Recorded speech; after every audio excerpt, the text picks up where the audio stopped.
Hi, my name's Esther and I am a registered dental hygienist at Edge Dental. So I get a lot of questions regarding how often one should get a teeth cleaning, and teeth cleanings are an essential part of maintaining good body and oral health. Ideally, we would like to see people come in twice a year. That way we can check up and see if they have any issues, and if they do, we can get that under control. I typically like to say if you have healthy gums that don't bleed, that are pink and stippled in texture, and you don't have a lot of that plaque and tartar buildup, 6 months is great. However, if there are other issues, 6 months may not be enough.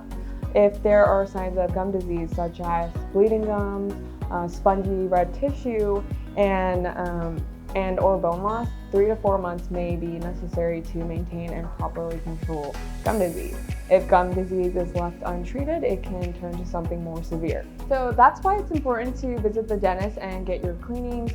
We do work together to detect any abnormalities and put you back into a stable state of health.